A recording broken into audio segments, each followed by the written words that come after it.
ନମସ୍କାର ବନ୍ଧୁମାନେ ହିନ୍ଦୁ ଧର୍ମରେ ସାବିତ୍ରୀ ବ୍ରତକୁ ଅତ୍ୟନ୍ତ ପବିତ୍ର ଓ ଶକ୍ତିଶାଳୀ ବ୍ରତ ବୋଲି ମନାଯାଏ। ଏହି ଦିନରେ ମା ସାବିତ୍ରୀଙ୍କର ଆଶୀର୍ବାଦ ପାଇବା ପାଇଁ ଲକ୍ଷ ଲକ୍ଷ ମହିଳା ବ୍ରତ ରଖିଥାନ୍ତି। ମନାଯାଏ ଯେ ଏହି ପବିତ୍ର ବ୍ରତ ପରଠୁ କିଛି ରାଶିଙ୍କ ଜୀବନରେ ଆସେ ବଡ଼ ପରିବର୍ତ୍ତନ।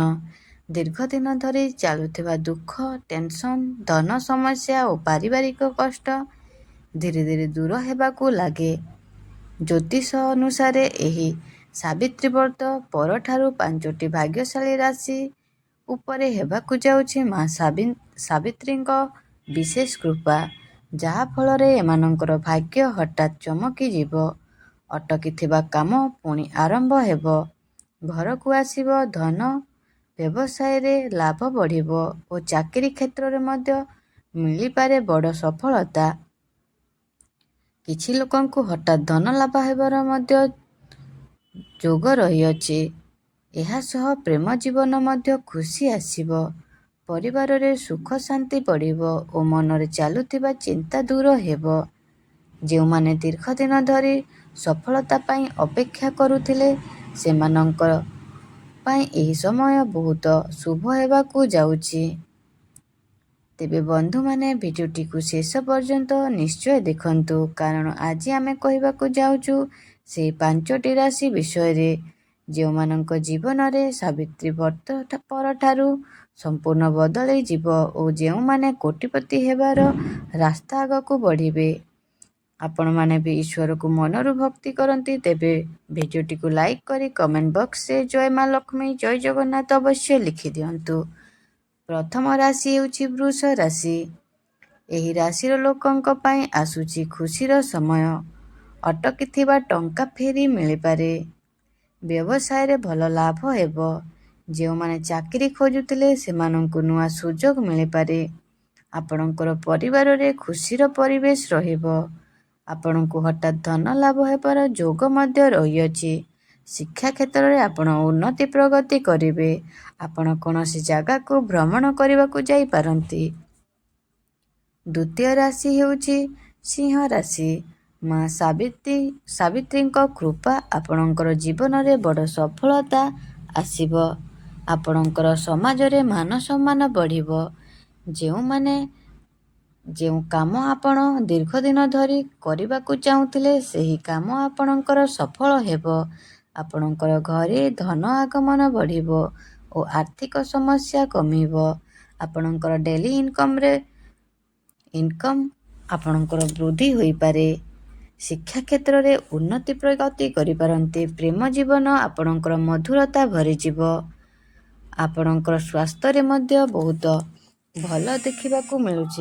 ତୃତୀୟ ରାଶି ହେଉଛି କନ୍ୟା ରାଶି। ଏହି ରାଶିର ଲୋକଙ୍କ ଭାଗ୍ୟ ହଠାତ୍ ଚମକିଯିବ। ଆପଣଙ୍କ ନୂଆ କାମରେ ସଫଳତା ମିଳିପାରେ। ଆପଣଙ୍କର ପ୍ରେମ ଜୀବନରେ ଖୁସି ଆସିବ। ପରିବାରରେ ସହଯୋଗ ମିଳିବ। ଧନ ସମ୍ପର୍କିତ ଚିନ୍ତା ଆପଣଙ୍କର ଧୀରେ ଧୀରେ ଦୂର ହେବ।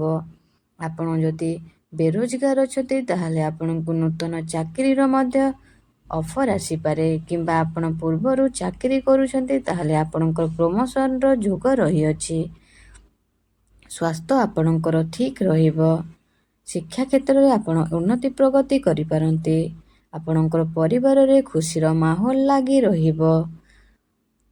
ଚତୁର୍ଥ ରାଶି ହେଉଛି ତୁଳା ରାଶି। ଆପଣଙ୍କ ପାଇଁ ଏହି ସମୟ ବହୁତ ଶୁଭ ରହିବ। ବ୍ୟବସାୟରେ ବଡ଼ ଲାଭ ମିଳିପାରେ। ଯେଉଁମାନେ ବିଦେଶ ଯାତ୍ରା କିମ୍ବା ନୂଆ ଯୋଜନା ଭାବୁଥିଲେ, ସେମାନଙ୍କ ପାଇଁ ଏହି ସମୟ ଭଲ ରହିବ। ଘରେ ସୁଖ ଶାନ୍ତି ଆପଣଙ୍କର ବଢ଼ିବ ଓ ଧନର ଅଭାବ ରହିବନି। ଆପଣଙ୍କର ଡେଲି ଇନକମ୍ ବଢ଼ିପାରେ। ଆପଣଙ୍କୁ ରୋଜଗାର କରିବା ପାଇଁ ଚାରିଦିଗରୁ ରାସ୍ତା ଖୋଲି ଯାଇପାରେ। ଆପଣଙ୍କର ପରିବାର ଖୁସିରେ ରହିବ। ସନ୍ତାନ ସୁଖ ମଧ୍ୟ ଯୋଗ ରହିଅଛି। ଆପଣଙ୍କର ବିବାହର ମଧ୍ୟ ଯୋଗ ରହିଅଛି। ପଞ୍ଚମ ରାଶି ହେଉଛି ମୀନ ରାଶି। ଏହି ରାଶିର ଲୋକଙ୍କ ଜୀବନରେ ବଡ଼ ଚମତ୍କାର ଦେଖିବାକୁ ମିଳିପାରେ। ହଠାତ୍ ଟଙ୍କା ମିଳିବାର ଯୋଗ ରହିଛି। ଚାକିରିରେ ପ୍ରମୋସନ୍ ମିଳିପାରେ। ପରିବାରରେ ଖୁସି ଓ ଶାନ୍ତି ରହିବ।